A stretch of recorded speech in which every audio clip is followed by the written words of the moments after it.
नमस्कार है साथियों।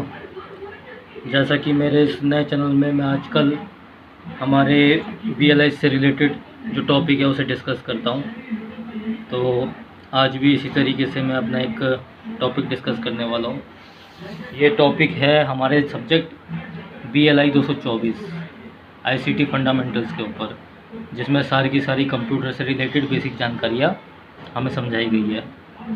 तो आज जो क्वेश्चन मैं आप लोगों के साथ डिस्कस करूंगा, इसका नाम है कम्युनिकेशन प्रोटोकॉल। कम्युनिकेशन जैसा कि हम जानते हैं कि कई तरह की होती है। कम्युनिकेशन का मतलब ये है जब दो तरह के इंडिविजुअल या दो तरह के जो डिवाइस है, इनके बीच में जब मैसेज को सेंड करना और रिसीव करना, इसी को कम्युनिकेशन कहा जाता है। तो कम्युनिकेशन कई तरह की होती है।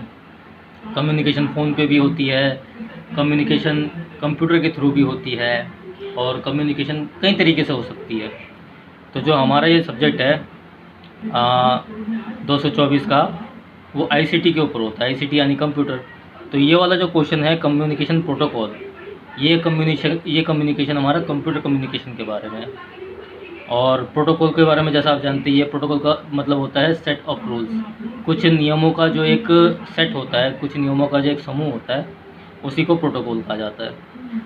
तो जानते हैं कि इस कम्युनिकेशन प्रोटोकॉल में क्या क्या समझा रखा है। इसमें जैसा कि एक सबसे पहला पॉइंट ही समझाया है, पैकेट फॉर्मेशन। जब हम किसी इन्फॉर्मेशन को कंप्यूटर के थ्रू उसका सेंडिंग और रिसीविंग करते हैं कंप्यूटर के थ्रू, तो उसे पैकेट कह दिया जाता है। तो कम्युनिकेशन प्रोटोकॉल का जो सबसे पहला ही पॉइंट आ गया, वो आ गया पैकेट फॉर्मेशन। यानी कि इसको पैकेट के रूप में, इसका जो एक एथरनेट साइज़ होता है वो होता है 1500 बाइट का। तो एक पैकेट के रूप में फॉर्म करना इसका सबसे पहला काम हो गया। तो उसके बाद इसका दूसरा जो काम है वो है पैकेट सीक्वेंसिंग। पैकेट सीक्वेंसिंग का मतलब हुआ कि राउटर को ये आज़ादी रहती है ये डिसीज़न लेने के लिए, फैसला लेने के लिए, कि वो जो पैकेट वो भेज रहा है कितनी स्पीड से भेजे या किस सीक्वेंस में भेजे, इसी को पैकेट सीक्वेंसिंग कहा जाता है। इसके बाद आता है सिंक्रोनाइजेशन। ये एक बहुत ही बढ़िया समझने की चीज़ है। सिंक्रोनाइजेशन क्या होता है कम्युनिकेशन प्रोटोकॉल में? सिंक्रोनाइजेशन का मतलब होता है कि जब जो दो डिवाइस के बीच में जो कम्युनिकेशन होगी, जो मैसेज को भेजना और मैसेज को रिसीव करना रहेगा, तो इस काम के लिए जो दोनों के दोनों डिवाइस जब रेडी हो जाए कि हाँ मैं आपका मैसेज रिसीव करने के लिए रेडी हूँ, आप मैसेज भेज दो, और अगला वाला जो डिवाइस है वो बोले कि हाँ ओके, तो ये जो प्रोसेस है, इसी प्रोसेस को कहा जाता है सिंक्रोनाइजेशन। बहुत ही इंपॉर्टेंट चीज़ थी। इसके बाद आता है आपका सिग्नलिंग। तो सिग्नलिंग, जाहिर सी बात है, सिग्नल जब तक सिग्नल एक दूसरे के नहीं टकराएंगे तब तक कम्युनिकेशन हो ही नहीं पाएगी। चौथा पॉइंट इसका सिग्नलिंग हो गया। राउटिंग, जैसा कि आप सब जानते हैं, राउटर के थ्रू ही हमारा इंटरनेट का जो है पास होता है। इंटरनेट के जो हमारे सर्विस होती है, इंटरनेट का जो हमारा चलन होता है, वो राउटिंग के थ्रू ही होता है। उसके बाद इनको तय करना रहता है ट्रांसफ़र मोड के बारे में। ट्रांसफ़र मोड भी दो प्रकार के हो सकते हैं।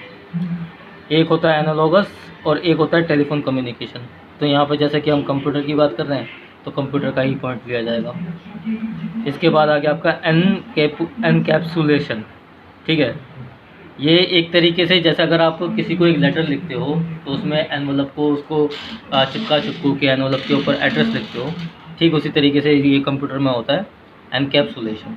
ठीक है, अब आ गया फॉर्मेट कन्वर्जन। तो जो फॉर्मेट आपने बनवाया है उसको कन्वर्ट भी करना पड़ेगा, वही है फॉर्मेट कन्वर्जन।